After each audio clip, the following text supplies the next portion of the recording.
Ladies and gentlemen, my name is Kris Kloss, and this is another episode of Xtreme Memories right here on the Wrestling Chatter channel. Something happened to the monitor. We got some static. He's paused, so hopefully the transition service will come through, and it'll pop back to the live image. Thought I saw an eye blink. But this is another episode of Xtreme Memories. I'm your host, Kris Kloss. And today, we have a very special guest. I am talking about none other than XPW's alumni himself, Leroy R.C.G. Patterson, the Ring Crew Guy. Ring Crew Guy, Leroy, thank you very much for joining us. Thank you very much for joining us right here on Xtreme Memories. It's a show where we go back in time, a journey through time, talk about moments, nights, days to remember, and there are a lot of them. So this is going to be everything XPW, the ins, the outs, what happened behind the curtain, in front of the curtain, and everything that you can think of that the fans want to hear. We have some questions, of course, that have been coming in to my Twitter, my Facebook, and what I'm going to try to do is answer them as I'm asking you these questions that I've had jotted down. So again, thank you guys for your support out there that are interested in all this great stuff. And again, we're going to try to answer all your questions. Be sure to like Arthur Fonzarelli. Be sure to put a comment down on the YouTube, on this video, on the YouTube, and please subscribe.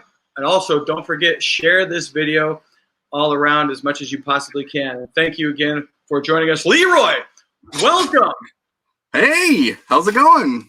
Good to see you. It's been too Good long. to see you too, man. It's been way too long. It's real quick. Unbelievable. I have a question for you. Before we get into the questions about me, I got a question for you. Please. Are you great? Yeah! There's going to be so many inside jokes tonight. Yeah. So a lot of those. That's I'm sure everybody out there in internet land is slapping the knee, rolling on the floor, because they have no idea what we're just talking about right there. Okay, none other than, but Leroy, yes, like you said, dude, it's been way too long. Happy to have you on the show, and just happy to, like basically pretty much everybody now, especially with the COVID, it's nice to see some familiar faces, some co-workers from back in the day that we can basically get back in touch with, and get you, the fans, back in touch with some of these people that you've seen in the days of XPW and whatnot. But this is it, Ring Crew Guy, Leroy. For those of you that don't know, I mean, RCG, you were over, pal. You were over in a way that was like unexpected. The way basically the genesis of RCG, Leroy, you were over in a big way before you became an in-ring competitor. So before we get to that, tell us a little bit about how you first got into professional wrestling and started training in professional wrestling. Yeah, so I was a lifelong wrestling fan. I really enjoyed it. Growing up, huge Ultimate Warrior fan. You know, I love the sport. I love the pageantry. I loved everything about it. And then in my freshman year of high school, I found a few other friends who really liked wrestling, and we were like, hey, let's just put on our own shows. Who cares? Let's start backyard wrestling. And for like 2 years, it was terrible. It was the worst stuff you've ever seen. Matches went on 40 minutes with music in the background. It was horrible. But then we started kind of getting okay and started getting a little bit better at it. And then we started like hooking up with other groups around Southern California. And it was neat because by the end of it, we had probably 12 different groups going. We had a show every day of the weekend from Ventura to Santa Ana. And we had our own, it was just our own circuit. And we would travel to all these different shows and put on events and matches. And it was great. We had a really good time. And it was around that time too. I also saw the Hell in a Cell match with Mankind and Undertaker, classic match. And I saw that, I was like, I could do that. If that is considered a wrestler, I love it. I think I can do it. I want to be a wrestler. That solidified it for me. I was like, if people like that, then I want to do that. And so started calling around to different wrestling wrestling schools, and I was 17 at the time, still in high school, so no one would take me. They were like, "Nah, wait till you're 18. We'll see you then." And I was full blood. I had done 3 years of backyard wrestling at that point, and MTV True Life I'm a Backyard Wrestler was about to air, which I was in, and it was filmed at my house with just me and my friends. I was on the cover of Best of Backyard Wrestling Volume 2. So I was having some success there, and I was like, okay, I could probably parlay this into a professional career, see what I can do with it. And really quickly, or just to educate some people that may be too young or whatever, those DVDs, Best of Backyard Wrestling, that was a big deal. And it was a big deal not only in the wrestling world, but it was like a big deal in the mainstream, because people that weren't necessarily wrestling fans that just wanted to see some blood and guts, no different than people like ordering Girls Gone Wild, which those were like these huge things that everybody was watching. So this backyard wrestling phenomenon was ginormous. Oh, it was huge. It was like at the birth of the internet. So like you could find clips and really crappy real player versions of clips, but there, you could find these awesome shows, and people were putting on the stuff, and we used the very early internet to contact with all these other people and just make this really massive group of really cool stuff. So I was in one of the WOW wrestling magazines. I'm in one of those, so like it was going well, and I was like, okay, well, I could definitely make something out of this, I think. So I just had to find a school, and I was having no luck. I tried Slammers, I think I tried UIWAs, I tried a couple other groups in the area, and I didn't know you were no one would take me as something. Yeah, I didn't know you were I don't think I remember you going to Slammers Wrestling Gym in Sun Valley. I didn't. No, I called them up. And I was okay. All right. Yeah. I was calling, and I was like, "Hey, look, I'm really looking to get into wrestling training," and they're like, "Great, here's the price. Come on in." And I'm like, "Great, okay," but I'm 17, and they're like, "Oh, well, we'll see you next year." I was like, "Okay." Right, okay. So every place I called, they were turning me down. Got it. So I was like, "Okay, I'll keep backyard wrestling for a year, and then I'll find a school that'll take me."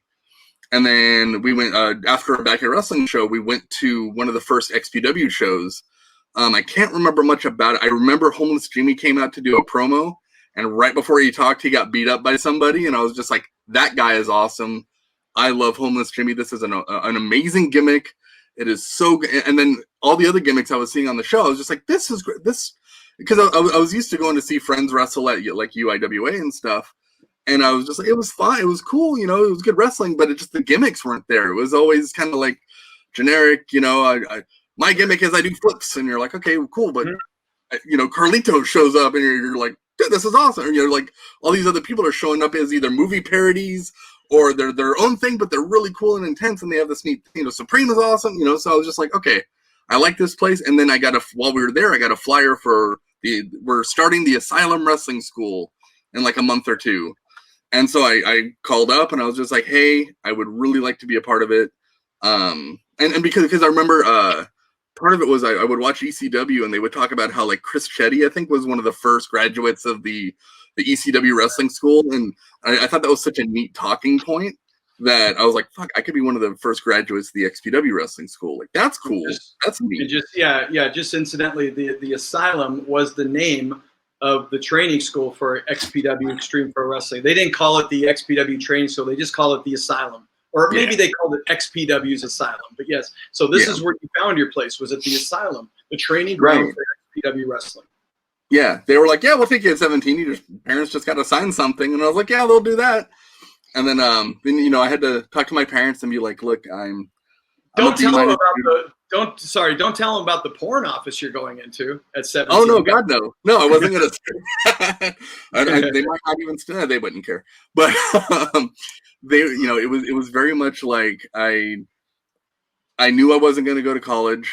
I had checked out a couple campuses. It just wasn't for me. I was done with school. I was just sick of learning, book learning. I wanted to do some punch learning. And so I convinced my parents to let me use my college fund towards wrestling school, which the Asylum, it was for a year for $2,000. And while you were at the school, you also had to do ring crew for all the shows, but it was a cool learning experience. And we ended up doing a lot more than just ring crew. That's how I got into XPW. Was I happened to get a flyer one night while I was looking for a wrestling school, and well, the rest is history that we're going to talk about right after this. Okay, oh wait, no, there's no I'm sorry. No commercials, man. All right. This is pay TV, I guess. But where did you get the flyer? Your first flyer? Where were you when you got that flyer? It was at the XPW show. Oh, you got the flyer for the Asylum. Yeah. Yeah, they were passing them out as we left the arena that night, and I saw I was like, damn, I think I really want to do that. Like this is neat. I love the vibe here. I love the storytelling. I love what's happening. It's different than everyone else. It's got a little bit of like a movie vibe, but with a ECW flair to it. You know, I really liked what was happening, and I wanted to be a part of it. So now, so this was the first show you attended for XPW as well, correct? When you got that flyer, yeah. And do you remember what venue that was? Was that in Reseda? Was that in LA? Reseda Country Club? I think it was Reseda Country Club. Okay, that sounds right. Okay, so those are the early days. This is the early days. It was one of the first shows. It was probably the third or fourth show because I wrote down the date somewhere, but it doesn't matter. The Asylum was starting up like in a month or two after that show, and so I knew I had to be a part of it. And so luckily I was accepted at 17, and my parents were fine with giving me the money and signing for it, and started my training. That's great. And also, Leroy, you got to admit, like, not too many guys came out of the Asylum. It was almost like a like when you watch the old jobber squash matches at WWF, WWE, like those up and coming guys, but not one of them really, maybe a couple made it. And it was kind of like the same thing with the Asylum. So you were trained by, I believe, Dynamite D and Damian Steele both. Is this correct? Correct. Okay, yeah. So the first half was Damian Steele, and Damian Steele was fine. Like he's a nice enough guy. He had a very hands-off teaching technique though, which for a bunch of newbies like us, it wasn't the best way to go about it.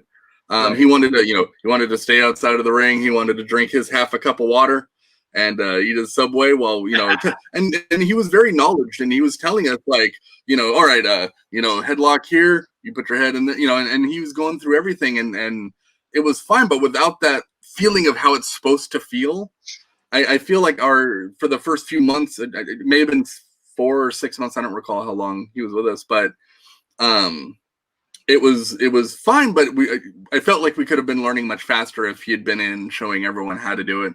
But because he was the champion at the time and he didn't want to risk injury, he didn't, I get it. He didn't want to come in and just take a bunch of bumps for everyone because, he's got the belt to worry about and he's got, the matches and stuff. And so I understand that. He was incidentally, he was the one that had a big hand in training John Cena as the prototype in UPW. So Damian Steele was he was the first XPW champion. And then a couple of years later, he went to UPW down in Santa Ana, which was the farm league at the time, West Coast for the WWE. And, it's a crazy story. I might not get all the factoids right here, but it was to the point where like he was getting looked at. He had the look, he had the charisma, he had the ability in the ring. He just had that look as a traditional professional wrestler. And it was again, if I get this wrong, but it was something to the degree of, he was there and so his chance was to go to UPW because look, they're looking at me. They're not going to look at guys they're not going to use XPW unless they see something they really like. But the agents and constantly are going to be going to UPW. So that was his reasoning to go down there. And everyone did understand that. There was a somewhat of a harmonious parting because it was like, look, we get it.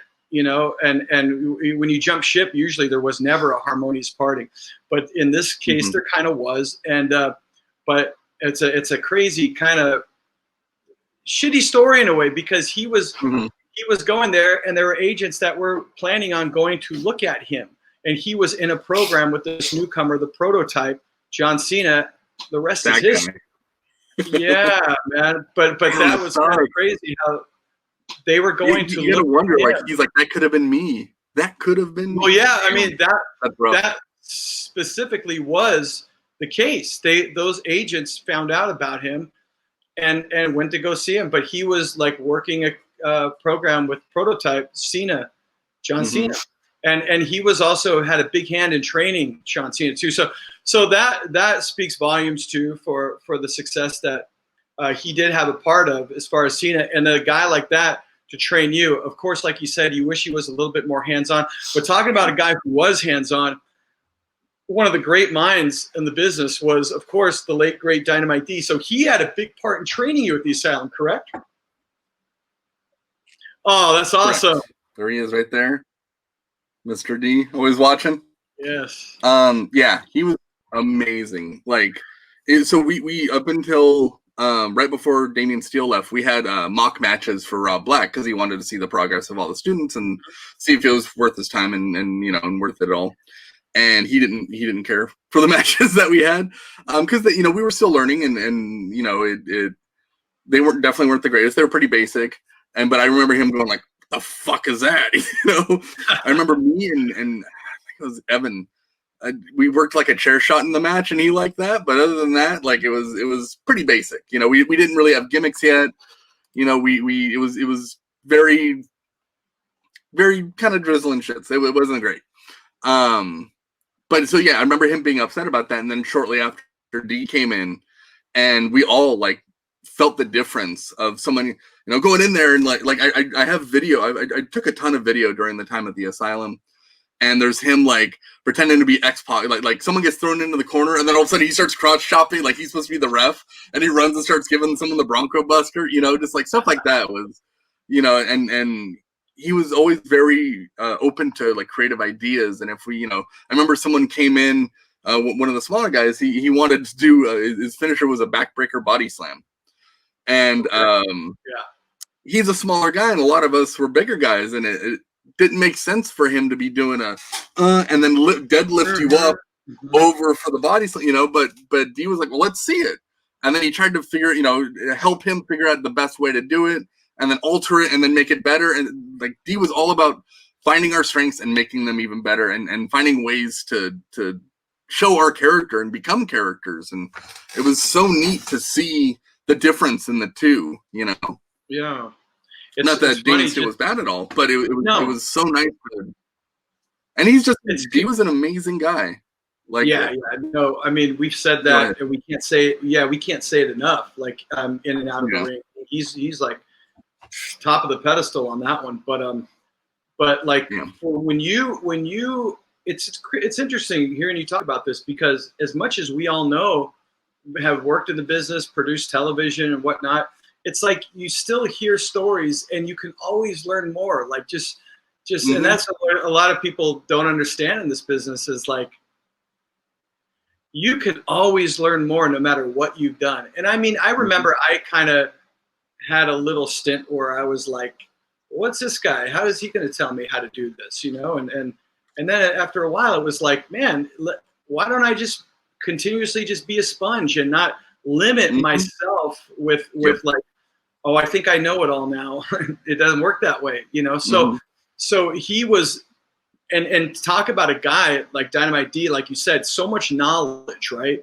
Yet he was open to hearing your guys' ideas, says a lot, and he had a lot of knowledge because prior to XPW, man, he was teaching at Slammer's Wrestling Gym, and this was an old school mentality, like kayfabe up the yin yang type of place, and he carried that with him. And so that was that part of XPW that brought that part of professional wrestling into XPW that we didn't totally negate, because at the end of the day, the foundation is wrestling. It's the tongue-in-cheek pro wrestling and the psychology behind it. And then the hardcore stuff to get fans reinterested in wrestling with the Attitude Era and all that, that was just another layer of like almost like another layer is laid upon this thing called pro wrestling to almost increase kayfabe, because that's what the basis of pro wrestling is. The foundation of pro wrestling is kayfabe. Yeah. That's it. Yeah. And then if kayfabe is suffering, like, after the 80s and all that, then you add this element on top of it. Oh, the realism. Well, that's just another element on top of the foundation, which is pro wrestling. Right. So, at the end of the day, people are still like blood, guts, yet they're coming in with silly signs within this because it's pro wrestling. Yeah. And so D brought in, I think a lot of credit goes to him. And it's great that you had that experience, your first time getting trained in this business, not only with a company that's, rising up, they're getting on television. You also have a teacher like this, that really one of the best teachers in the country, probably at the time. And he was very very sage-like, very, very wise. Like I remember we were out at a club or something. I don't remember exactly where we were, but it was like a couple of the talent and him and me I don't remember why I was there. They're like, "Hey, Leroy, you want to go?" I'm like, "Okay, I got nothing to do."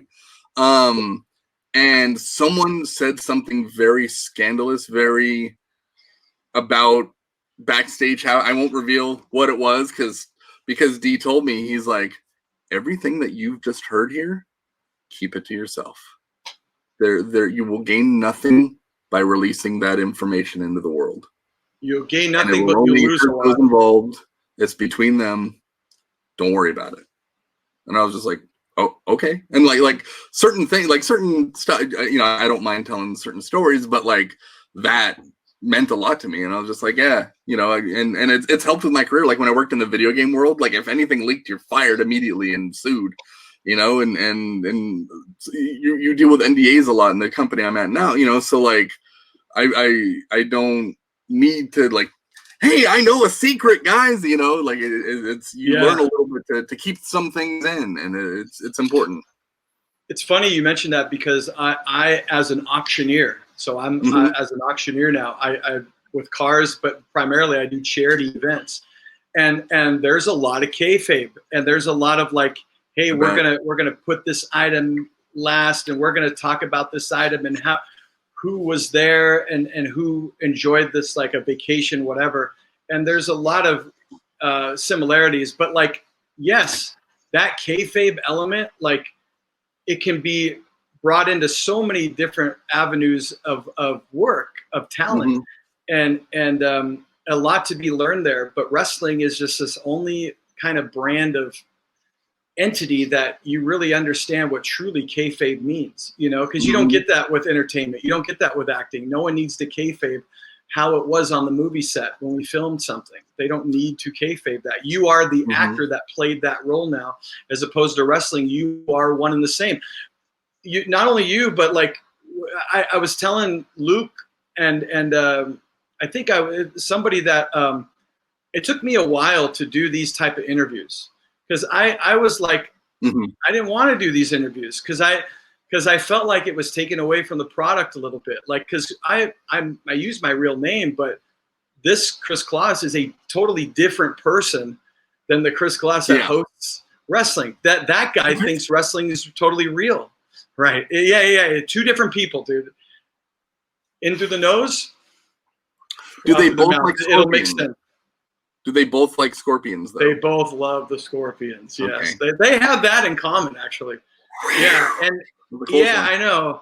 And they have another thing called DNA. They have that in common, too. But anyway, but nonetheless, it was like, that was something like, it was such like when D told you something like that. And I remember I can't remember exactly what he told me, but he had something similar once, a few times that he had told me, kind of like, hey, this is a privilege to be back on this side of the curtain, right? And those were the moments, for me at least, where it was like, I got that extra surge of like, this is awesome. I'm back on this side of the curtain. Like, I get to be back here. And he said it in a way that wasn't like an asshole, like, hey, don't be a mark and say shit. Yeah. He made it to the point where it was like he's going to tell you this important part of the business, but he made you feel like, this is awesome that I'm back here. This is great. It's like a reminder of like, dude, like the little, the little kid me watching this would be envious that I get to be back here. And he never forgot that, all the while taking things very seriously. He was able to combine those excellently. So you started. I remember the first time like seeing Psychosis backstage. I had so many tapes of his. I did a lot of the tape trading stuff back, pre-internet, and like seeing it and just like he's just like chilling out, and to younger me would have been like, holy shit, you know, or like Sabu, Yeah. so many of these other people that I loved watching growing up. And you quickly have to realize that, like, if you come at them like a fan, they're going to treat you like a fan, and you're always going to be a fan. And if you want to be a fan, get on the other side of the damn curtain, because, you know, you're here now. These are, you know, coworkers. These are friends. These are whatever they might end up being. Don't treat them like a fan. Inside, oh yeah, oh my god, this is this person. This is great. You know, I'm like, hey, pleasure to meet you. You know, respectful handshake. How are you? Oh, great. See you out there. You know.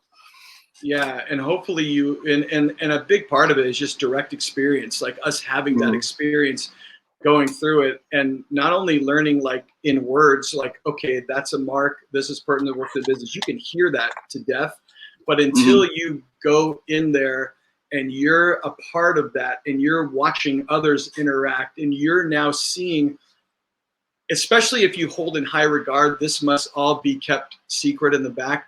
Then you really start, then it puts like it's like you open up and you can, this is what it's all about when you have that experience. And we all got a huge crash course, you know, which was awesome. And just understanding. And it grew really fast, like shockingly fast, with how quickly it kept going up, you know, and you feel like you're kind of doing the same thing, but then you're at the Grand Olympic Auditorium, you're at the sports arena, you're at these huge, and like, oh, hey, there's Terry Funk, you know, like, oh, they broke our entire set. Cool, I got to deal with that now, you know, like stuff like that, where they broke the giant metal. I hated that thing. That thing was gnarly, man. Because I was with you in the early days with Zach and Steve, and we would do ring crew, you know. So us announced, yes, we would low key Steve, very low key individual. And whenever we'd see him, we'd hold our car keys low to the ground, low key Steve. So we had a lot of like fun, which we kept the ball rolling on enjoying the whole thing too, was all that joking and we all understood each other. Like we all got wrestling, you know, and then so that was our foundation of friendship. And then everything else made it that much more enjoyable. You know, just joking around and all that, because we didn't have to explain ourselves. We got why you were humorous like that. You got why I was humorous like that. We just it was a fun time. And there was hazing too, but I always kind of felt like it was done in fun. It wasn't intentionally. Yeah, for the most part. Depending on the person. Depending on the person. But for the most part, it was not malicious and it was fun. Every now and then you're like, did I fuck up? What happened there? Yeah. Okay. So you start training. XPW gets, and now we're on television, right? We're syndicated. We're putting out home videos. We're starting to acquire stars, like established stars. Like I remember companies. I know you've talked about it before, but I remember like when Shane Douglas came in, and how big a deal that he was going to be doing the ECW belt throwdown idea with us, and it was just like, wow, that's pretty cool. That is special. You know, that's neat. You don't see that at other shows. You know, that was the thing I liked about XPW, was that, you know, you kind of had the homegrown talent. You had a couple of stuff, but it felt very special. Like if you didn't go to a show, you were going to miss something awesome. Be it a crazy spot or a cool storyline update or just something like other shows I enjoy going to, but I didn't feel like there was a story through line half the time. Or if it was fairly basic, like, you kicked my ass last time, well, I'm going to kick your ass this time, you know? Whereas, like, with the TV show especially helped, especially during the Metal Fest days where 3 months without a show and we had to make a weekly TV show. Those were interesting episodes.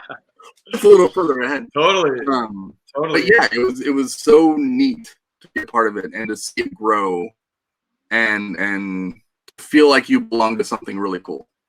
Yeah, for sure. There were hardships and there were times of like, maybe I should leave, but for the most part, it was great and hard work. Like for example, for ring crew and what we would have to do for shows, we'd arrive at like 7 a.m., 8 a.m. to the arena. We would set up the ring. We would set up all the stage lighting, all the big X, all that kind of stuff. They had me go through and set up all the backstage monitors and hook up the cameras, you know, to the coaxial cables. We had to adjust lighting. So like setting up merch tables, setting up just everything. Everything had to be done. We'd usually get like a 30-minute lunch break. We'd have to race off to, you know, the nearby McDonald's or Burger King near Grand Olympic, and then race back. Or sometimes they'd be awesome and they're like, "Here's Whoppers," and throw us a bag of Whoppers. And we're like, yes, food. Right. And then we would work ring crew all night.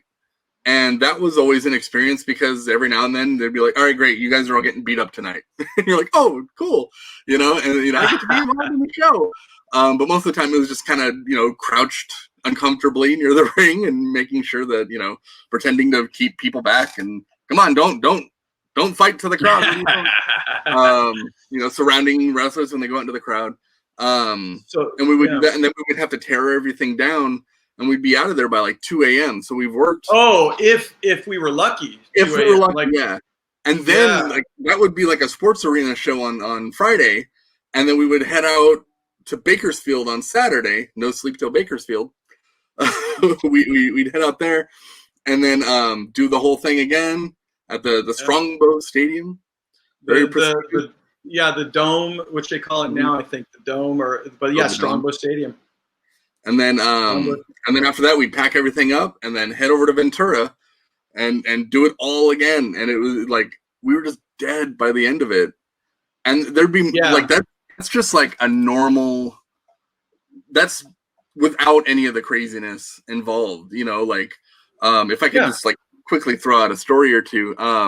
Like so, Chris Hamrick, I had to go later in the company's history. I had to go pick up Chris Hamrick and 2 or 3 other people from the airport, and we were in a rented van, and to try to get to the sports arena, there was a parking lot next to it, but unfortunately there was a cement cinder block that blocked that parking. Oh yeah. Sorry, Leroy, was that you're talking about Chris Hamrick or Tracy Smothers? Oh yes, sorry, Tracy Smothers. You got it. Yeah, they were part of Chris Hamrick. Well, Chris Hamrick was not there in the sports arena days. So if you're talking about the LA sports arena, I don't know. But are you talking about the later days? Did you say? What arena was it? One of the arena. I can't remember. I'm pretty sure it was Chris Hamrick though. Okay. Yeah, I thought you said LA sports arena, so I wasn't sure if you meant. Okay, no worries. I've been hitting the bean a few times. But yeah, so we went to so I was gonna have to go all the way around out through the parking lot and into the other parking lot, and I remember Chris Hamrick like leans in, he's like, "Is this your van?" And I was like, "No." He's like, "Well, then make the jump." I was like, "Okay." And then we launched the van off the curb into the other parking lot. You know, so stuff like that would happen. Or so one big story is there was a whole series where Sabu and Abdullah the Butcher were feuding, having a big feud, and this was the month before this, so they were going to have a big event or a big match at the next show, but they wanted to tease at this show. So like Abdullah was fighting Axel Rotten at one point. Okay, right. So to sum up the whole weekend, the way it went was Friday I ended up being one of the disciples for the Messiah. So I did some ring crew, but I didn't have to do very much, and I didn't have to get involved in the brawl. I got knocked down by whoever Messiah was fighting. I don't recall, maybe Damian Steele. Took a bump, that kind of stuff. Really nice, easy night, other than setting up and tearing down ring. And then Saturday we went out to Bakersfield, and the problem was everyone had gotten their ass kicked by Abdullah and Sabu the night before, so no one wanted to touch Abdullah because he would bring out the fork and stab you with it and that kind of fun stuff. And so we get into the ring to do the breakup spot, and everyone is in the ring, and they all go after Sabu because Sabu's not quite hitting everyone quite as hard. And so I go after Abdullah, and he just like hip tosses me out of the ring. We're still learning. I learned to hip toss, thank God, but not quite to the outside. So I took 2 or 3 of those bumps. You'd lay there for a little bit and get back up, go after him, because people don't know who each ring crew guy is at that time. It didn't matter. Mm-hmm. And then also that night, Sabu, they were kind of like just very quickly running through. Okay, he's like, all right, I'm gonna hit you and you and you. You guys go down, and then we're gonna fight, and everyone else break us apart. I'm like, oh, cool. I get to get hit by Sabu tonight. That's exciting. He's like, don't worry, fellas, I'll be light. I'm like, that doesn't matter. That's fine. Cool. Great. Thank you. It's an honor, sir. And then we get out there and he decked me right in the jaw, like harder than I've ever been hit. And so I don't know if you can hear this, but. Oh, wow. So I thought mine was bad. I got TMJ. I thought mine was bad, man. No, that's gnarly right there. My jaw real bad. But you know, I didn't go to the hospital. I just like, it feels fine enough. I'm all right. We got another show to do tomorrow. And then so the next show priorities. Yeah, hey, you know, it's important. Next show in Ventura, they brawl up onto this big stage.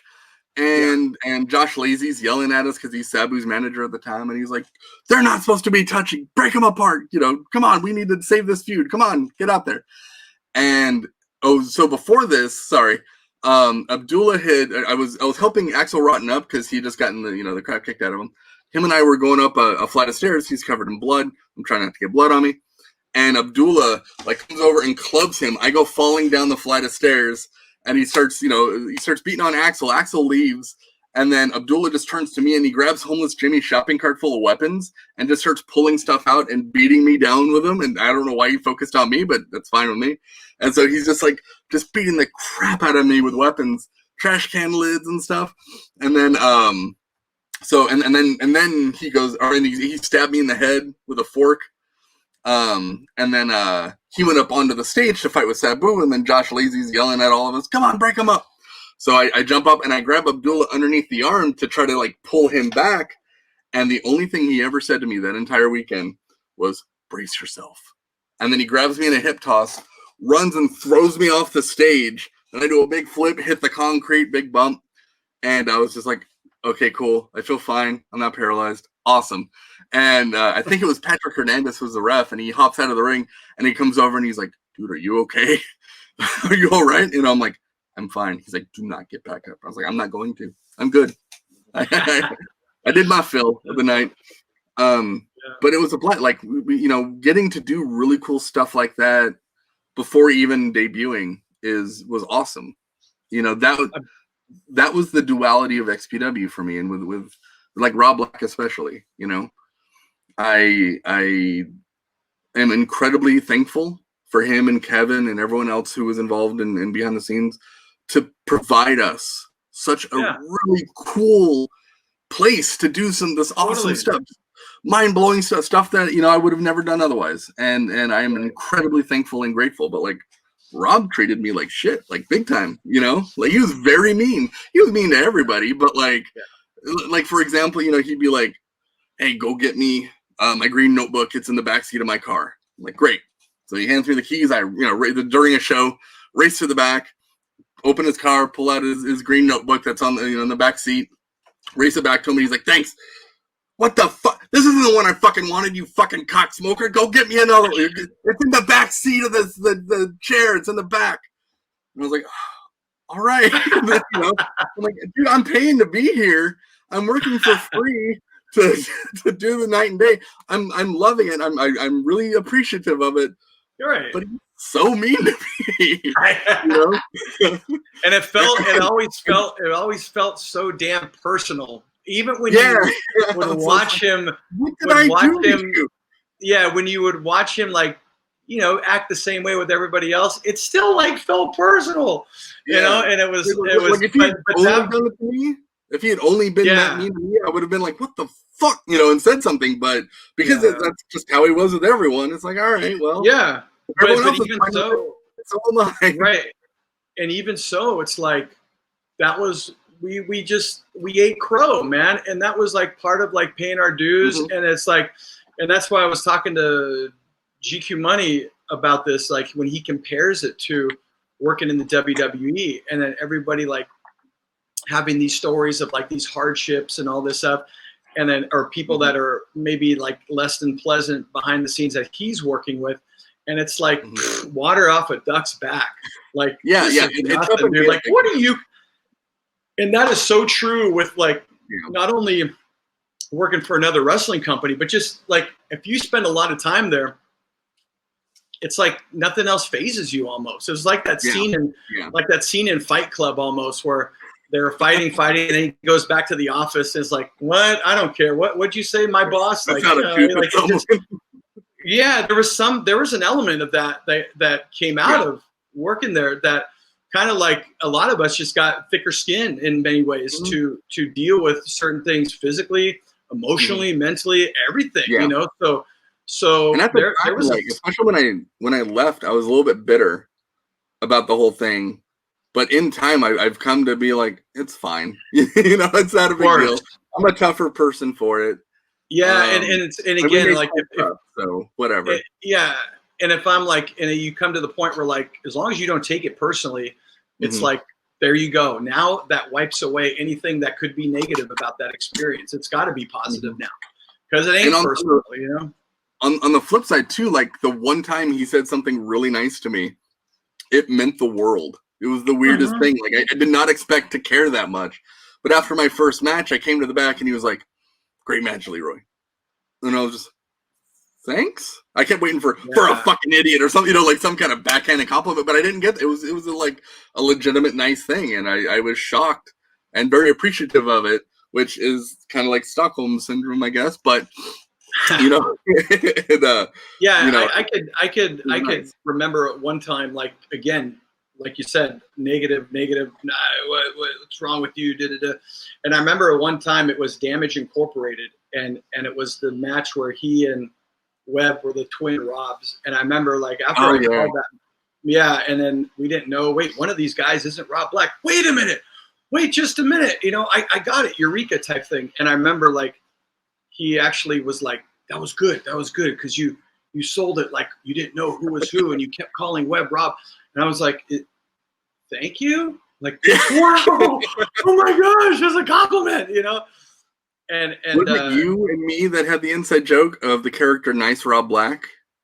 No, I don't think that was me, but I would have remembered that if maybe you mentioned that to me, but I don't think I was. It was like, hey, I really like your shirt. Oh yeah, I do remember that. Yeah.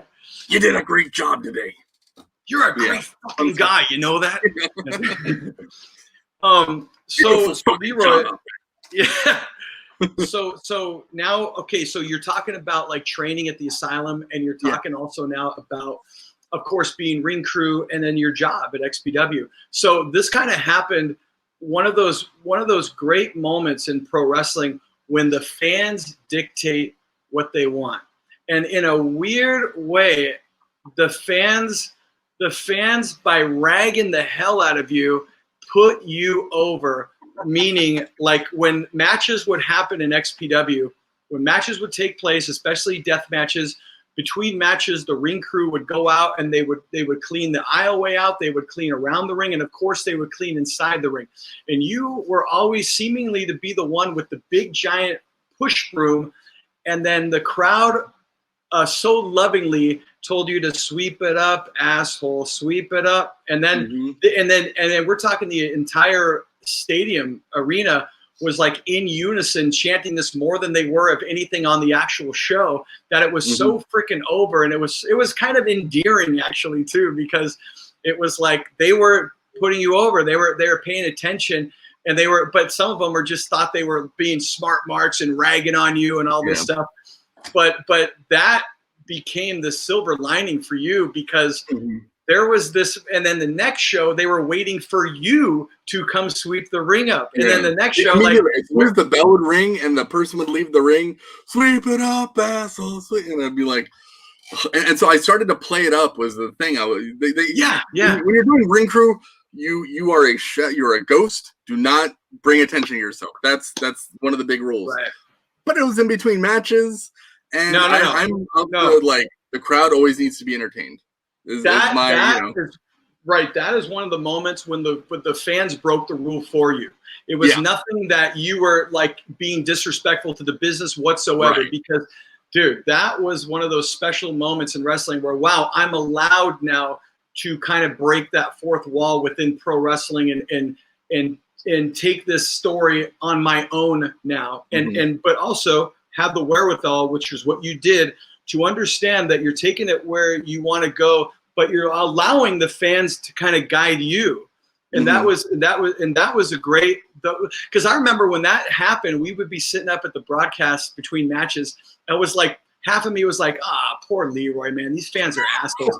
And then like the other half of me was like, wait a minute here, like, this is awesome. This is cool that Leroy's getting this. So there was like the unintentional birth of your character, which was Ring Crew Guy, RCG, taken off, of course, of Rob Van Dam, RVD, RCG. And this was like, it was brilliant. It wasn't just a knockoff too, because again, this character happened organically with the fans, and you were the Ring Crew Guy. I am telling people that by my name alone that I am not a professional wrestler. I am a ring crew attendant. And then that leads into the idea. Whose idea? How did it come about? How did those meetings and those talks go with you backstage? Again, with the genesis that became you as a professional wrestler, as the Ring Crew Guy. Talk about that. It was crazy. So we had just recently graduated from the asylum. But we would still go and train on Tuesdays because we'd have the Tuesday meeting, and we'd also, everyone would kind of get together and just work out in the ring. So I was still going every week, and none of us had yet been called up. There'd been almost moments there was talk about doing like a punk rock skinhead kind of thing with one of the students. They were going to have him shave and do that. My favorite was there was a talk of doing a Gilligan's Island gimmick where I was going to be Mulligan instead of Gilligan. Oh, I remember this. Yeah, I remember Mulligan. Yep. Yeah, so I was going to be Mulligan. There was going to be a skipper, but like the captain or something. So there was a whole group that was going to be all Gilligan's Island themed. I was way into that gimmick. Really liked that idea, but it never happened. So we were all kind of waiting for our moment. And the sweeping thing was going great. And I think it was Go Funk Yourself that had the major turn because it was a free show. We were giving out free tickets. So I grabbed a whole bunch of free tickets and gave it to all my backyard wrestling friends. So that show in particular, I had a huge cheering section. So that's when Sweep It Up Asshole became Sweep It Up Leroy. Because they would be like, they were chanting Sweep It Up Leroy louder. So my name kind of became the thing, and it grew from there, And then with the quick manic sweeping and the baseball slide out of the ring, like people were like, it was nice having the crowd in my hand, because for a while it kind of hurt my feelings a tiny bit. I'm like, I have been working my ass off all day, and you guys are calling me an asshole, But then I'm like, I know. Oh, go ahead. I was gonna say, like, that's why I was saying in the beginning. Like, I literally was like, dude, this sucks, man. And I really was feeling that because it was genuine. It was just and it was just them being straight up dicks. In the beginning it was. But again, that's what was needed for the catalyst to become, because it would never become what it did had it not had. Yeah. Never would have happened without all of that. And then I started, because I really like doing the baseball slide, and I got kind of a unique one. So I started doing that when I would leave the ring when I was done sweeping, and people would like wait for it, and they'd be like, oh, and then I'd start to learn to like, okay, let's tease it, not so long that I'm taken away from the show, but just long enough to get one more big pop out of it. And so that was going well, and I was having fun doing that, and I was just like, well, if that's all it's going to be, that's fine. We had graduated, none of us had been booked into the show yet. So we didn't, some people left to go work indies otherwhere, but for the most part, most of us were still there. And I remember, so we had done XPW TV a couple of times, all the students. I remember there was one episode where they had Supreme was pissed off at Rob Black, and so we were tearing down a wall at the offices. So they were like, hey, it'd be funny to have Supreme come through, beat the shit out of all the students, throw one of them through a wall. And then he gets into there to Rob Black, because we got to tear down that wall anyway. and I was just like, well, that's cool, but damn, Supreme's going to hit us really fucking hard, because, that's just what he does. And like, shit, all right. And then Kevin was like, Leroy, come here real quick. And I was like, oh, okay. And he brings me over. He's like, everyone else is doing that bit. We have something else for you. We know that you're, because I was in high school drama. I did 4 years of acting and plays and stuff and drama. So they're like, we know you've got the facial expressions. We're going to have you do a thing where you find Big Dick Dudley and he knocks you out, even though he's not here. He's going to knock you out off camera. because he had sent a video ahead, so they worked out a whole thing where I'm like, doop-doo-doo, finding a chord, trying to find this chord, like to see where the thing's being recorded. Yes. Great stuff, dude. And then so I lucked out of the first one, and I was just like, thank God, because I was behind the camera the entire time. Everyone was getting destroyed, and I felt so bad for everyone. Like you go back to XPW TV and you watch how hard Supreme hits all the security guards at the office. It was awesome. It was great. I mean, it was. Yeah. I was very thankful of watching that one. But so I had done like XPW TV stuff before, and so we would occasionally, either watch it together or talk about it and whatever. And I got invited over to Kevin's assistant's house. He's an amazing guy, and I hate that I'm blanking on his name right now. Yeah, I was. He messaged me. Nice. About. Yeah, I know who you're talking about, and yeah. I was. Yeah, forgive me too. It's on the tip of my tongue because it was the one before Mike Hartsfield. Sean? Oh, I think it was Sean. Yeah, I think it was. Yeah. Yep. That I sounds think right. you're right. If it's wrong. Yeah, no, I'm pretty sure that's right. Yeah. So Sean was like, hey, a bunch of guys are coming over to my place to watch XPW TV tonight. Do you want to come? And I was like, I guess so, sure. Like, oh yeah, I'll go hang out with everyone. But like, I'd never been invited to anyone's house to go see it, so it was odd, but I didn't think anything of it. And so, we get there, and then we got snacks and food and stuff. We're all hanging out. We're all cracking jokes, making fun of each other. And then XPW TV starts playing, and they announce another member of the TV title tournament, and there's only one slot left. And then you were on screen, and you go, and the final member of the TV title tournament, Leroy the ring crew guy. What? Are you serious? You're like pissed off that it was me. Rob Black did it again. He's screwing over everybody. Oh my God. Fucking pissed. And I was just like, holy shit. And I looked to and I was just like, is this real? Like, this is a prank. I was like, you guys are pranking me. They filmed this separately. This isn't actually the show. This is a tape.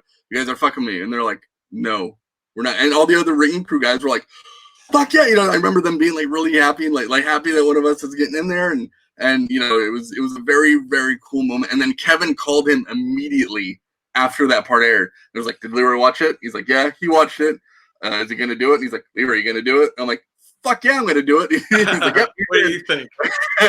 So I found out from the TV show, which was such a neat, like, surreal awesome experience. I think I remember literally when I announced your name, I announced it, and then like it hit me, and I literally, like, as if you can like fall off of a couch that you're firmly just fine sitting on. I fell off the couch, but I remember I wanted to. Yeah. I had fun with talking about that part of it, or I had a lot of fun.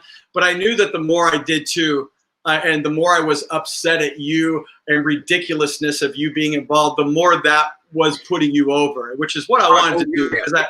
Yeah, for sure. And it made sense storyline-wise because Vic Grimes was his chosen guy to win the TV title tournament. So you give him an easy first round and have him go up against a scrub like me who isn't a wrestler, Right. And it made total sense. I love the way you sold it. Like, it was so neat, so surreal. And what's neat is that was pre any talk of RCG, except for the brilliance of Webb, which I'll give him some credit here. He put in RCG on the title card that said Leroy, the ring crew guy. There's a little RCG in the corner because he knew what he wanted to do with it. So originally the idea was like, here's a black singlet. Here's some red wrist tape. You're just a jobber. I come out with knee pads, a singlet, and I just get my ass kicked. That was pretty much it. And then probably 2 hours before the event started, Kevin comes up to me. He's like, okay, I was just talking with Webb. I believe this is Webb's idea. He's like, let's do it RCG, ring crew guy. You're an RVD parody, which I was a huge Rob Van Dam fan at the time. So I was just like, oh, hell yeah. He's like, try to do his moves, mess him up. Just be goofy, just be a total parody of RCG or of RVD. Be your RCG. Yeah. And then I was like, okay, yeah, fuck yeah, I'm in. And then I met with Vic Grimes, who was one of the first. No, him and I were kind of buddies at the time because his debut show, he had to hide underneath the ring for like an hour, and I was under there with him. And then so we just like hung out underneath the ring and talked for a while because I was there to assist him, and I had the radio so that I could be like, all right, go, give him his cue to come up out of the ring. So he, him and I had gotten to talk to each other, and he was like, dude, I'm pretty happy to be wrestling with you. I think it's going to be a really fun time. And one of the rules that's like drilled into your head when you start wrestling is that, if someone's been wrestling longer than you, even if it's by a day, if you've been wrestling 13 years and someone's been wrestling 13 years in a day, you do what they say. Seniority rules, follow their lead. Let them dictate it. If they want to throw stuff to you, cool, but let them lead. And I was like, okay. So I'm expecting, I was like, whatever you want me to do. And he's just like, what do you want to do? What ideas do you have? And because I guess Kleinrock had told him, like, Leroy has a lot of creative, weird ideas for matches and spots and stuff. So if you're fine with it, go ahead and let him shout out a few. And so Grimes was like, great. What do you got? And I was just like, okay, I use a broom. So how about I do this, and I'll go and I'll hit you with a broom, and we'll do this, baseball slide, because I wanted to work in all the, like, sweep it up asshole moments, the baseball slide, the broom, and then I wanted to incorporate all the RVD stuff too. So like the chair catch, where I go to do the Van Daminator and he just swats me out of the air with a chair, like we came up with that. And so we came up with a lot of really fun RVD parody spots where I just get wrecked all the time. And he was so easy to work with, and one of my favorite matches of all time, just because it was so much fun. The crowd was eating it up, especially because I came out to RVD's theme, "Walk" by Pantera, great song, right. And when that music hit, everyone like popped because they're like, "Holy shit, is Rob Van Dam here?" Like I could feel the, like, it was a hey, and then I walk out and like, oh wait, no, still this is good, like it was, like, it ruined the oh, it's him, like I still got a really good pop out of it, but but it was a really, really cool, neat experience, and yeah, I just had an amazing time in that match, and my knee pad fell down during the victimizer, and I took it all to the knee, and that hurt quite a bit. Everything else felt great. But I want to bring up one moment that you were involved in. See, you were, of course, commentating during the match. And there's a line that most people will ignore, but it has a great deal of meaning between you and I. At one point, you say, "He's just looking for a payday." And that was an inside joke. And I'm gonna explain it. So we didn't get a lot of time to eat, and I like to eat a lot, obviously. And so I would bring a bunch of Payday candy bars with me because they were full of protein, they were delicious as hell, and they were filling. And I would leave them at the merch table. And I'd be like, hey, whoever was working merch that night, I'd be like, do you mind just kind of keeping an eye on these, make sure no one steals them? And they'd be like, of course. And then it's towards the end of the night. I'm dying. I am so hungry, right? I feel like I'm going to pass out. I have been holding out for that one candy bar. That one Payday is going to fix every problem I had at that point. And I go back to the merch table in between matches. I'm not sweeping up anything. I go back and I go, excuse me, I think maybe Corinne was working at the time. I was like, Corinne, where's the last Payday? I had one more. Do you know where it went? She goes, oh yeah, fucking Kloss stole it. Stole it? No, come on. I guess I did. I guess I was under the Payday bar. You know what? You are correct. Because I don't need it because I had a nice full dinner. Yeah, so that hurt. And then so that was a few months before, and so I would frequently insult Mr. Kloss here and be like, well, I would love to go grab that thing for you, but I am so tired I have not been able to eat, and maybe find a Payday bar. I'd be you good. Would not let me. You would not let me forget that. That's for sure. No. Even after you bought me like a 12-pack of Payday bars, and like the mini ones, and you were like, "Can we please be done with it, please?" I mean, that equals maybe one, I guess. Because I love the joke. I'm not going to let it go. Right. The hazing with love. But yeah, so during the match, go back and watch it. It's on the YouTubes. And you totally say, he's just here for a payday. And I laughed so hard when I finally saw that on TV. So good. That's One awesome. of my That's charity memories. It was so good. we had a lot of that inside humor. And I look back at some of the XPW stuff, and I'm like, I say something, I'm like, okay. Oh yeah, that's that joke that we were saying, like I have to remind myself, like, barely works with the narrative. What's going on here? And you're like, yeah, oh, right. Right. Wait. What's the rereason I said that? Like, there's got to be a reason. It has nothing to do with the product, Right, But, yeah, oh those are gosh. all inside jokes. So if you ever hear something that's slightly off, it's because it's an inside joke between Kloss and someone else. Thanks for sharing that, brother. I appreciate that. What? Let me ask you. Moving on now. So you're established now. I have one more story about my first match. Oh yes, sir. Yeah, please. Yeah.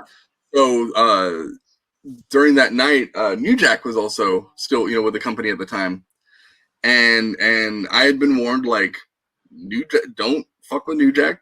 He will hurt you. He is. If you're on his good side, he's a great guy. I love spending time with him. Very cool dude. But if you do piss him off, he will hurt you. He has no qualms about that, and we've seen that in the ring 100 times. So it was the night after, or it was the night of the match. I wrestled, and then I still had to do ring crew, and so I'm tearing everything down, and I'm carrying a heavy pole or something, one of the corners, and someone's like, "Hey, Leroy, we need to go grab this thing and take it to the truck," and I'm like, "Great, sounds good." And then New Jack was walking by, and he goes, "Wait, Leroy, you're the guy who wrestled tonight, right?" And he comes up to me, and I was like, "Oh, fuck. Maybe I pissed him off because I was making a mockery of wrestling. Maybe, him and RVD are good friends, and he thought that I was making fun of RVD, and he's going to kick my ass." Just 1,000 thoughts went through my head, and I was so nervous that he was going to just do something to me, bam. And so he's like, "Leroy, you're the guy who wrestled tonight, right?" And I was like, "Yeah." And he's like, "Man, you're one funny motherfucker, man. I love that match so much. I laughed so hard." He's like, "I never put anyone over." He's like, "The only people I put over are me and Jesus." And then I think Cronus or Sandman or someone was walking by, another ECW guy. He's like, "Hey, hey, Sandman, who do I put over?" And he's like, "You and Jesus?" He's like, "That's right. Just me and Jesus are the only people I put over." But that match was great. Keep it up, kid. And I was like, "Damn, thank you so much." And we had a couple of nice, interactions aside from that. But I was scared. I was like, well, I debuted and now I'm about to die. That's cool. That's That's a great story, man. That's and then again, that's right when you started. So you're right out the gate. I was like, I just told everyone. I just did what I was told. I'm sorry. I didn't mean to. Right. So there again, for the fans that remember that, or for the fans that weren't there. So this is what was happening, where this was not a pushed angle. This was not a created storyline. This was an organic thing that happened with the crowd, and that we incorporated. I always respected Rob and Kevin for was, you see, because there's so many times, so many instances you see in both at the very top and at the bottom, where something serendipitous happens, something organic and really cool happens, and because it wasn't their idea, they'll throw it away. They'll be like, "Nah, never mind. I didn't make it up. I don't care." And so that doesn't happen a lot, where someone will see a moment like that and then capitalize on it. And even though, even if it didn't go anywhere, cool, that moment was so cool and such a neat thing to be involved in. Yeah, very cool. And that just again, trying to reiterate as much as I can, this is how over that angle was, where the fans were dictating how what they wanted. And then on top of that, again, a compliment from New Jack in the back, where, so this just gives the folks out there, what the impact that this had. And just, it was always cool to us too, working in the company and being involved, everything in the office and backstage, that what we knew was going to happen part of the show, we became marks ourselves when things organically happen, because we know that this is not a derived thing that we created or is supposed to be part of the agenda here. So we are in ourselves kind of get this little boost of a fan inside of us when things like this. So kudos to you also for being able to bring that to life. And you did big time. Thank you. So yeah, man. And then, so that basically answers the question I was going to have, like, or what someone actually asked me to ask you, which was, did that organically become a wrestler, or was the whole thing planned out? And the answer is, like, you can't answer that. It was not, but then of course it was created because of that organic action, you know. Mm-hmm. So this was all organic, man. And those are, you don't have that many stories like that, not only in XPW, but in all of pro wrestling. Look at, like, 95% of it is just Mm-hmm. like created stuff from the back. So you are in, if you look at it that way, man, you are in this very small percentage elite group, or call it whatever you want, Yeah. you know, a small group, but of instances in professional wrestling that just kind of magically, and it was magic, you know, and that, Mm-hmm. and that was beautiful. Yeah, So it was a pure, like, lucky happenstance too, you know. do you But have, yeah, do you have, Leroy, getting into your matches, do you have, like, would you say that match right there, or do you have a favorite match or matches of all time, XPW, of as far as yourself? XPW, yeah, it was that one. I really enjoyed the other two matches for various reasons, but, like, that one was the one. I felt like there was no botch. It was perfect. The crowd ate it up. I had a ton of fun. It was like getting to debut. My first wrestling match is at the Grand Olympic Right. Auditorium. Like, crazy, crazy, Crazy. and like, if there was a biography of my life up to that point, that'd be the ending where I'm like, I did it, and credits roll.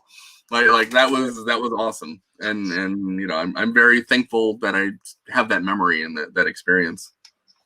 So you were also involved in the reunion show. You were involved in Cold Day in Hell, and Yeah, well, so talk a little. I had two more XPW matches in old school Right. XPW. Mhm. There was the so part of the issue was that I don't know if it was meant to be a one-off thing.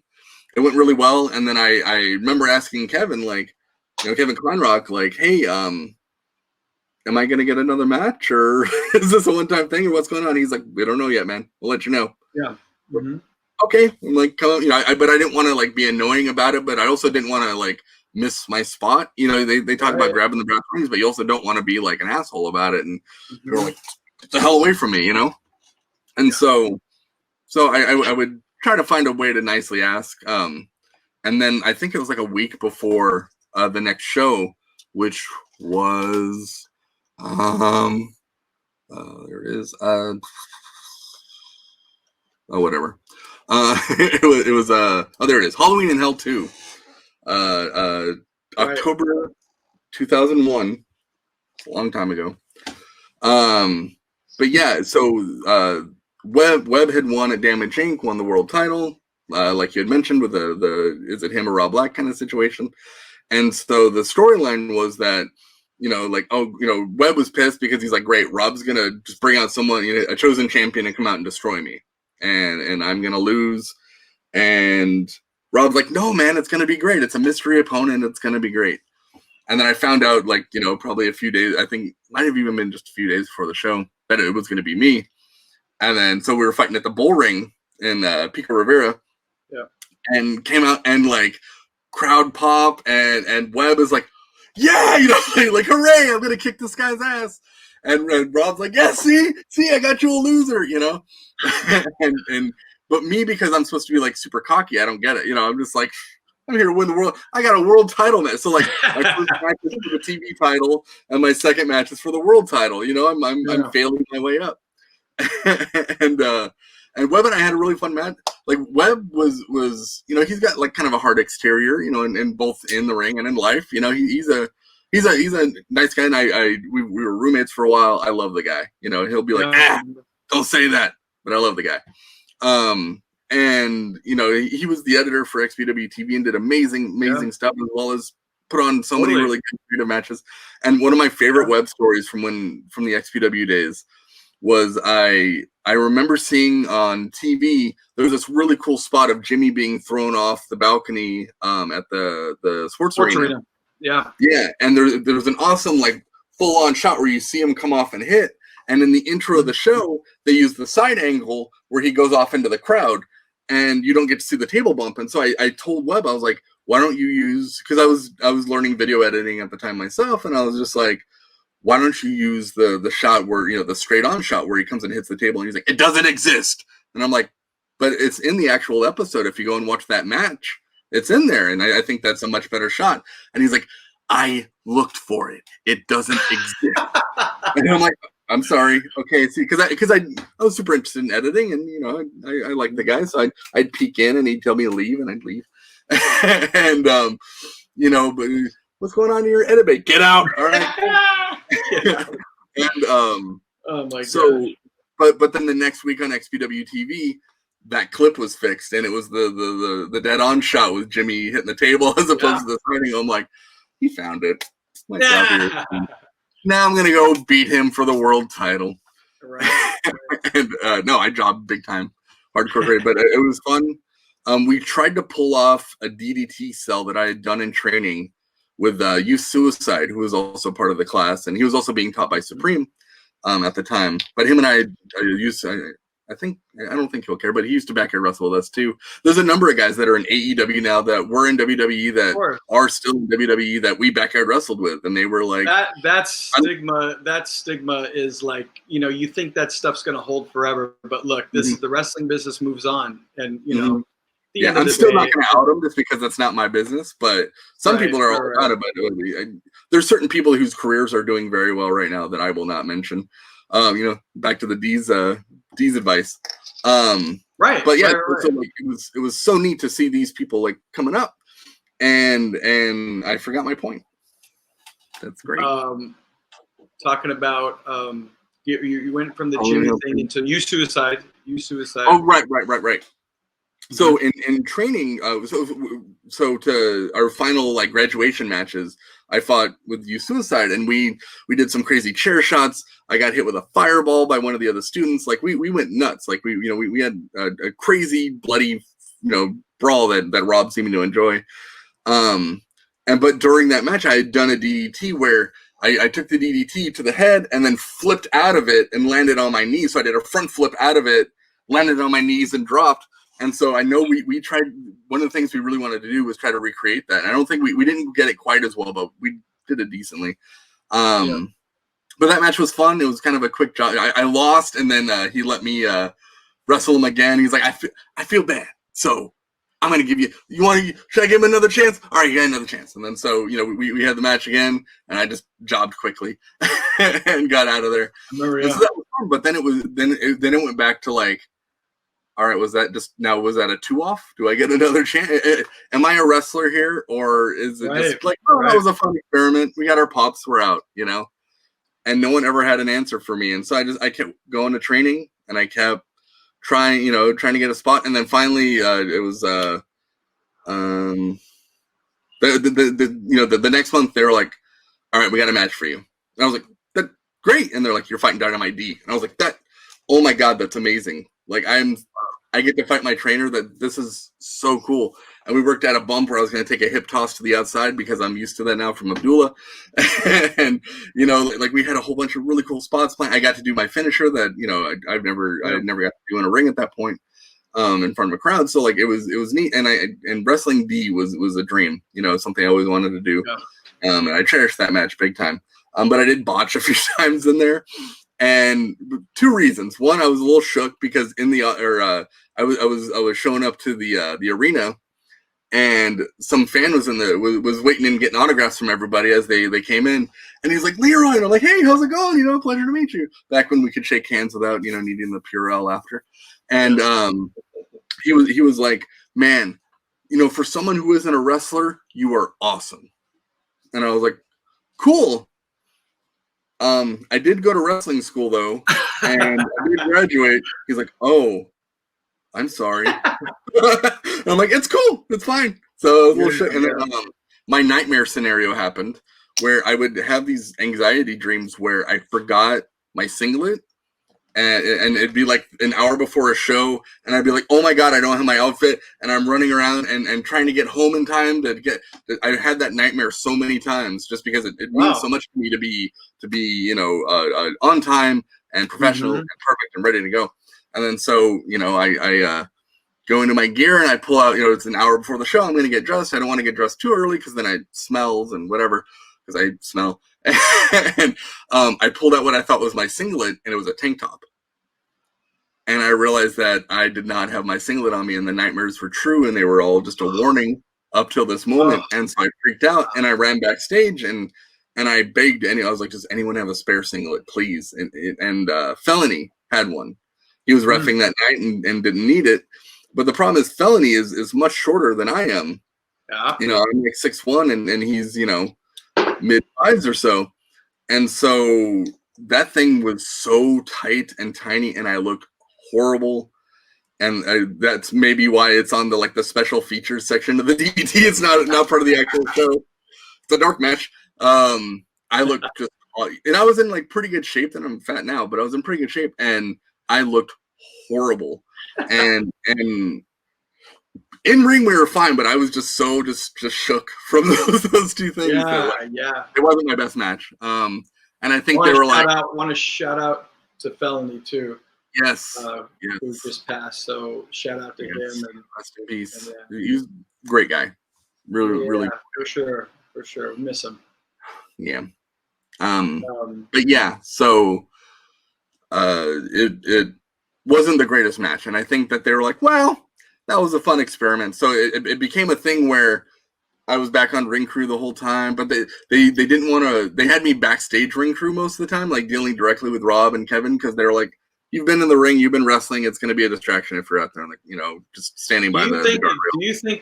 Do you think looking back on it now, I understand that part of it, let's not. You've already been in the ring, but do you think looking back on it that could have actually enhanced the believability of your character? After you're done with your match, you're just back doing the ring crew and sweeping the ring up. Yeah. If I had to throw on the XPW shirt, stand by the ring. I feel like looking back on that now, it would have been even it would add to the humor element of you're just back doing the ring crew again after your match. I'm still a ring crew guy. Damn it. I should have done a death match and then swept up after it, bloody and just wrecked, and then just swept up, just hurting, and laying on the ground and coughing up blood.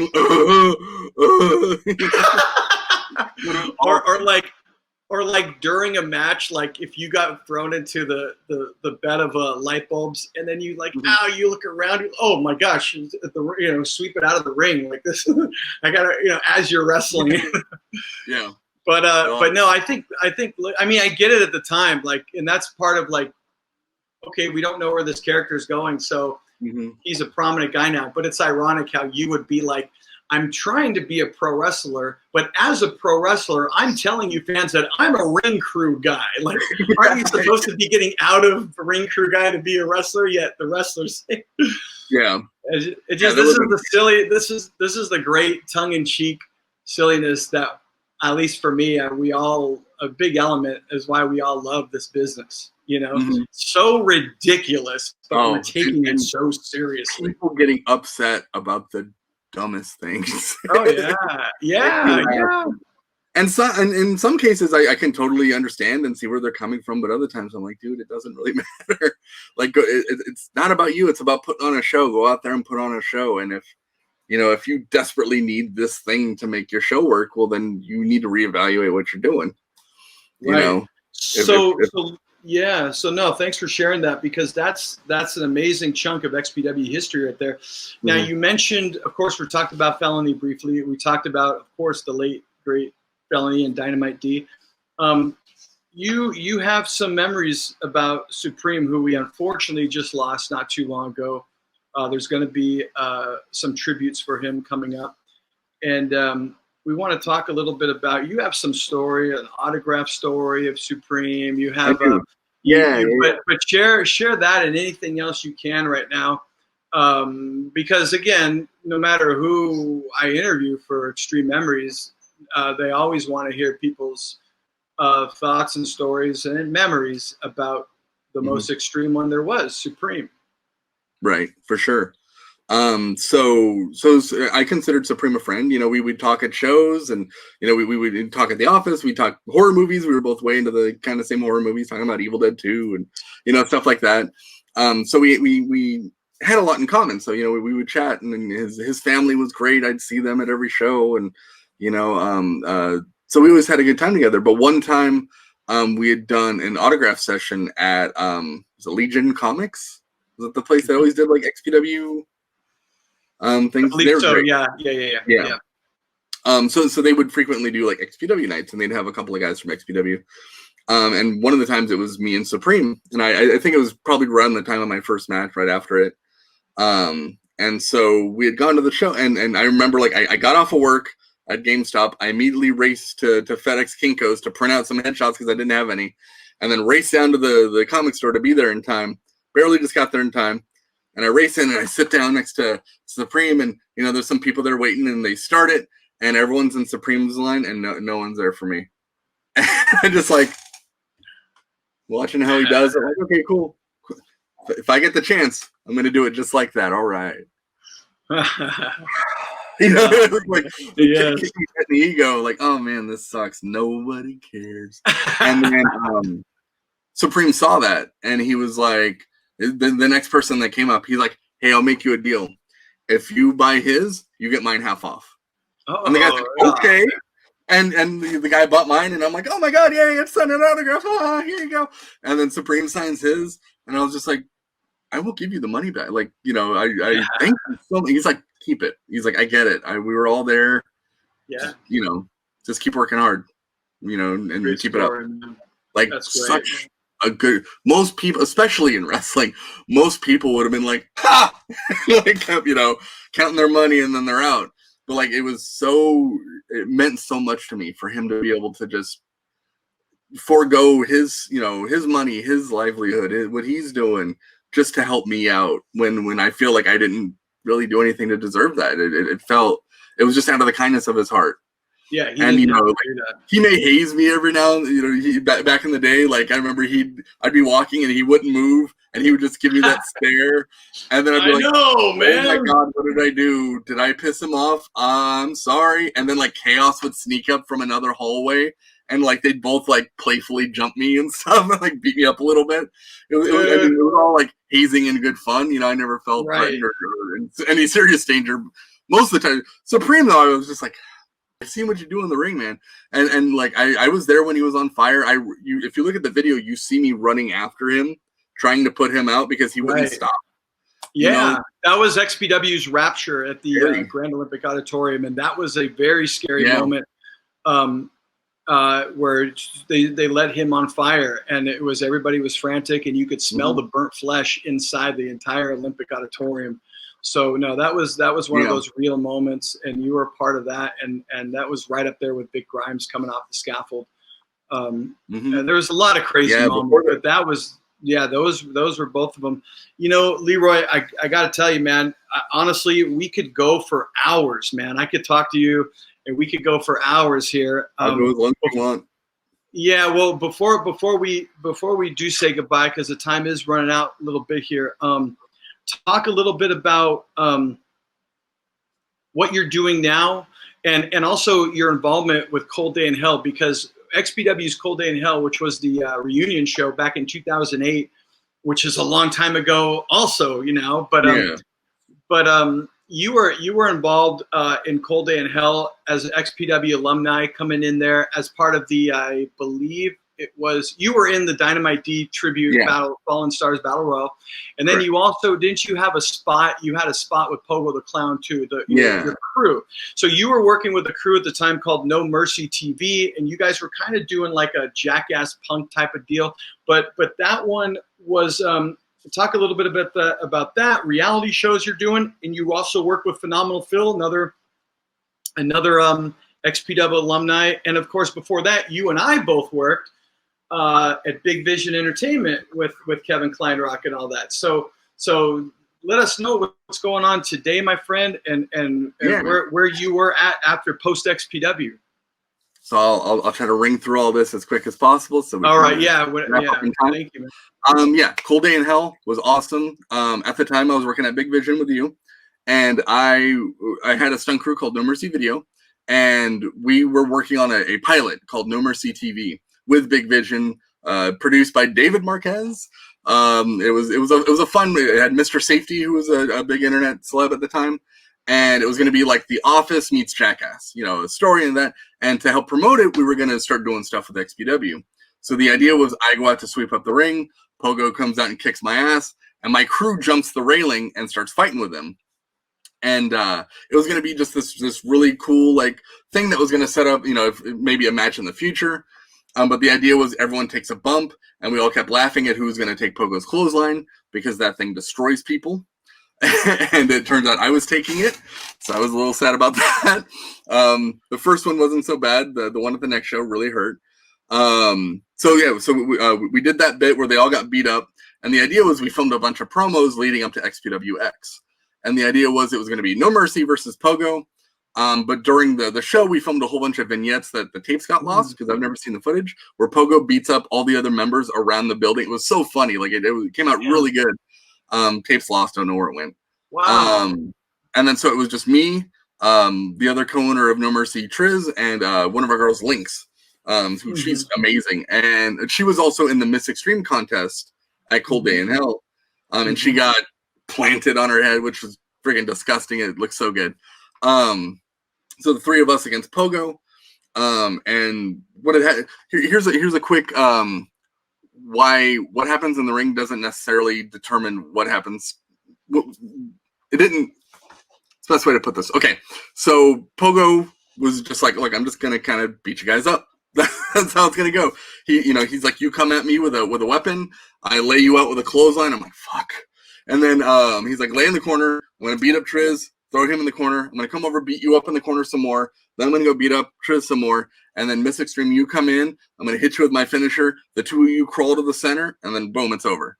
And we're like, okay, we get zero offense, but if that's what you want to do, that's what we're gonna do. And so yeah, he just beat the hell out of us. And then I listened to a podcast review of the show the next day, and they're like, well, up next was Leroy versus Pogo, and wow, Leroy's put on a lot of weight, and he proved that he doesn't deserve to be in the ring. He just laid there. He was gassed when the match first started, and like I had been like working out, getting ready for this thing, and he's like, he was gassed the moment the match started, and he just laid to the quarter the entire time. It was completely boring. Luckily, Pogo saved it, but it just looked really bad, and Leroy should not be wrestling. I was just like, damn. All right, well, we got you, kayfabe. But so that happens a lot too. Is someone will be like, oh, that guy ruined the thing, and it's like, well, it's kind of out of their hands. So, but XPWX, ton of fun. It was great being back together with everyone, and because I was working at Big Vision, I had to do ring crew again. But luckily, the No Mercy guys helped out, and Chaos's students helped with Cold Day in Hell, which was awesome. Right. So we got to hang out with a bunch of them and hang out with Chaos again, and then so that went well. And then I remember I had to take all the chairs back from Cold Day in Hell, and I've never driven a U-Haul before. And so I had to ditch the U-Haul there because I almost got into an accident getting out of the parking lot. So I felt bad. I had to call Mike Hartsfield and be like, or Kleinrock, one of them. Be like, yeah, I can't do this. I still can't drive a U-Haul. Someone else was gonna have to. I filled the thing with all the. I had to grab every chair in the arena and fill the building. But yeah, wow, yeah, man. fun times. Yeah, those were great. So since then, now what I'm doing now, I started doing an act called the Human Tack Board. Where I strip down to my underwear, all flabby parts of me, and I slam myself on 5,000 thumbtacks. And I heard from one guy at a comedy, because I do wrestling comedy shows, at least I did before the pandemic, at the Pack Theater, Santa Monica Boulevard, Hollywood. Check it out one day, if we ever get to. And they were like, "Oh yeah, I love the Human Tack Board thing," but a lot of people in my Fed hated it. They said you're exposing the business and that you're breaking kayfabe and you're no selling thumbtacks. What's wrong with it? Like I was just like, oh, I didn't even realize. Oh, okay, sorry. My gimmick. Yeah, I don't sell thumbtacks. So I did that. I've done America's Got Talent, Germany's Got Talent, France has Got Talent, and then similar shows in Italy and Romania, and some other. I was supposed to do Russia to this year, but that didn't happen. I've done The Gong Show, Wipeout, Hole in the Wall, Solitary. I've done 20 plus reality shows, just being a stupid idiot on TV, and it's fun. I wrestled for Freak Show Wrestling, Sin Bodhi's Freak Show Wrestling in Vegas and LA. I did that for a couple years. There hasn't been a show in a while because Sin's doing stuff at WWE, which is awesome. Yeah. Yeah, I wrestled there for a whole bunch and really enjoyed my time there. And yeah, that's awesome. And now I work for Giphy. I make animated GIFs and stickers for a living, which is the best job I've ever had. And they take real good care of us. And yeah, that's me. That's great. And I do remember one of your stints on America Got Talent, like that was viral for a while. It went. It did well. Yeah. I was super the response to it. And even like in Romania, I was on their version of TMZ, and it caused like, in two of the countries I went to, it caused like international incidents where they were like, how could you air something like this on national television? And at prime time, you should be ashamed. Like they were like hit pieces out that I would have to translate, and I'm like, oh my god, they hate me. Like it was pretty awesome.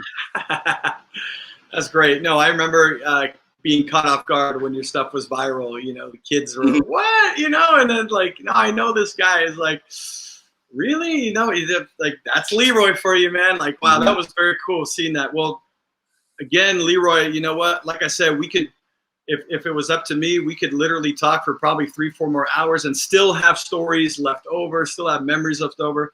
But yeah, man, one of the more interesting stories, honestly, about as far as XPW stars, workers are concerned, because again, your whole creation was created by the multitude out there. And that was, again, there's only a few people in pro wrestling, whatever company, that can really say that. There's a small percentage, and I think that says a lot. And, you know, all the kind words you said, and going down memory lanes with our inside jokes, talking about Dynamite D, Supreme, Felony was brought up too. We want to pay tribute to those guys and how important they were. And, you know, thank you again, brother. And, yeah, man, thank you again. Really great talking about all these extreme memories, but also just good catching up with you. It's been a long time, and would love to have you on again. Scary Perry. Scary, yeah. You mean Windy City Heat? Oh my God, I love that movie so much. But so Scary Perry from Windy City Heat did promotions for XPW a couple of times, and it was. I was watching the movie and I'm like, this guy looks kind of familiar, but whatever, you know, this is funny. And then he does the gaga go go and the diaper thing, and I was just like, yeah. That's the bullhorn idiot. That's the guy from XPW. Holy shit. I remember having to throw the guy out of a building once. Like, okay, if you want to talk about, if there's any section of the world where kayfabe is alive, it's them screwing with this guy. Like, it's not just that movie. If anybody hasn't seen the movie, we're plugging it now.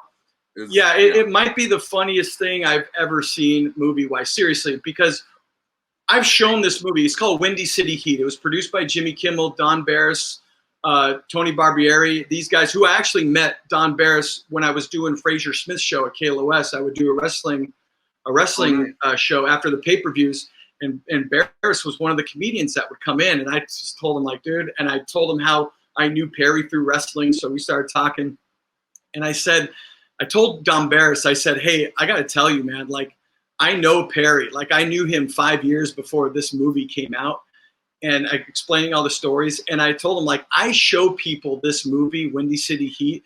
If you're not familiar, it's basically everyone's in on the gag but him. And for real, this really happened. And if you know the guy, you'll know this is real. But I was telling him, you're like, anyone else would know that it's a joke. It's a prank. I mean, it's a combination. He's a special personality that is susceptible to just everything. And his delusions of grandeur and ego and thinking he's the best, like, also keeps him from seeing the reality because he thinks he's this big star. Right. So this movie is a spoof on him to make, and all of Dane Cook was in it, Bobcat Goldthwait, like the celebrities were, Adam Carolla. So people wanted to be involved in this, right? Just spoofing this guy. And that's what this movie was, a total spoof on this guy that used to stand on the corner in a diaper and promote XPW shows for us. And then we see like people are messing with him in a movie. And it was like no surprise to any of us because we knew this guy, the carpool with this guy. It was insanity, right? And anyway, when this came out, I told Don Barris, I was like, you know what? I know this guy from XPW wrestling and all this. And I told him, I said, you know, it's funny. I will show Windy City Heat, the movie that this is about, them spoofing him. The whole movie's about this. I will show people that I know or family, like my cousins, and I'll show them this movie. I would show people this movie, Windy City Heat, people that I'm related to, people that I know, and then they'll watch it laughing, but they won't believe that it's real. Even after I tell them I know this guy personally, it's still that funny that in their minds this is too perfect to be real. Yeah. It's got to be a put on.